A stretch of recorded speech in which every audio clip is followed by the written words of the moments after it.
आइए आज हम लोग बात करते हैं मिक्टूरेशन रिफ्लेक्स के बारे में। मिक्टूरेशन रिफ्लेक्स, सबसे पहले देखते हैं कि मिक्टूरेशन है क्या। Discharge of urine from urinary bladder is called micturition.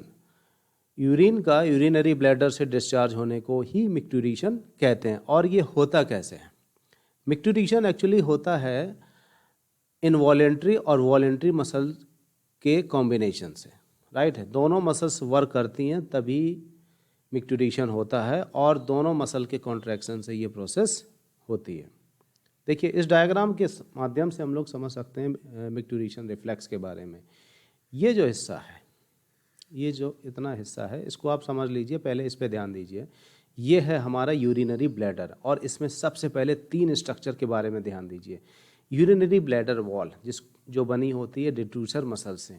ये जो वॉल है, इस पैसेज के जो घेरे हुए वॉल है, ये इसको कहते हैं इंटरनल यूरेथ्रल स्फिंक्टर्स। ये इनवॉलेंट्री मसल्स की बनी होती है। और उसके बाद जब आगे आएंगे, ये वाला हिस्सा जो मसल से घिरा हुआ है, एक रबर बैंड की तरह मसल्स होती हैं, बांधे रखती हैं, स्केलेटल मसल्स होती हैं, इसको कहते हैं एक्सटर्नल यूरेथ्रल स्फिंक्टर्स। ये वॉलेंट्री मसल्स की होती हैं, और जनरली जो यूरिन को होल्ड कर पाते हैं हम लोग, वो इसी मसल कॉन्ट्रैक्शन की वजह से ही होल्ड कर पाते हैं, राइट।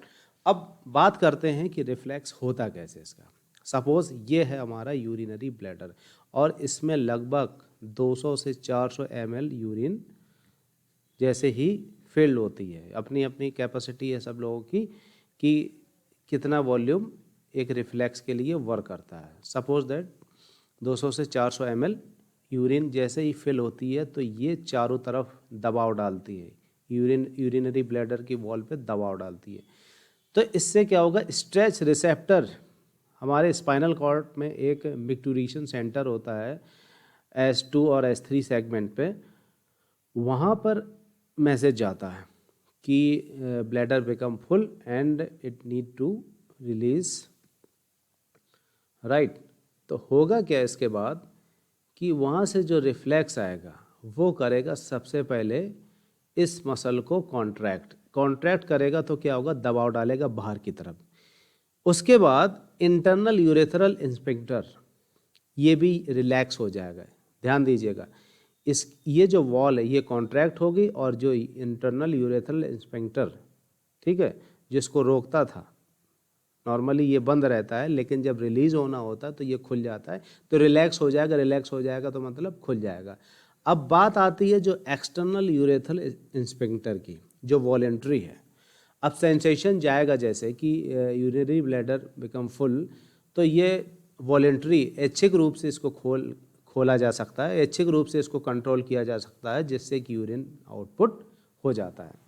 अब होता क्या है कि ये जो हमारी इच्छा के अनुसार या ऐच्छिक क्रिया के द्वारा ये जो मोटर न्यूरॉन्स होती हैं उनको इनहिबिट करता है। ये देखिए, इनहिबिट सोमैटिक मोटर न्यूरॉन, जिससे कि यहाँ से यूरिन पास हो जाती है। अब आइए इसको एक ब्लॉक डायग्राम में समझ लेते हैं कि कैसे ये प्रक्रिया हो। बहुत ही आसान तरीके से हम लोग इस प्रोसेस को समझ सकते हैं। सबसे पहले स्टेप में देखते हैं कि होता क्या है।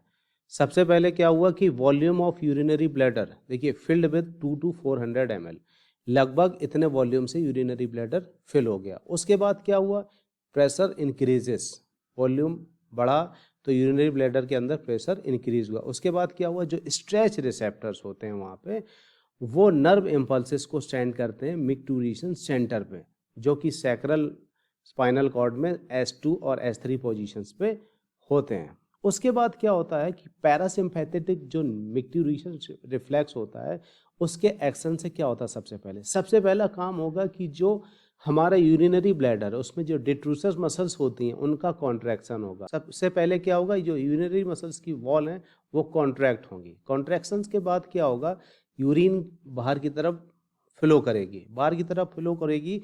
तो सबसे पहले जो होता है इंटरनल यूरेथ्रल मसल स्फिंक्टर, जो इंटरनल यूरेथ्रल मसल स्फिंक्टर है वो रिलैक्स होगा। रिलैक्स होने के बाद क्या होगा, यूरिन बाहर की तरफ मूव करेगी, और जो बाहर की तरफ है वॉलेंट्री मसल्स है, वो अगर उसको रिलैक्स किया जाता है तो उसके बाद क्या होगा, यूरिन पास हो जाएगी।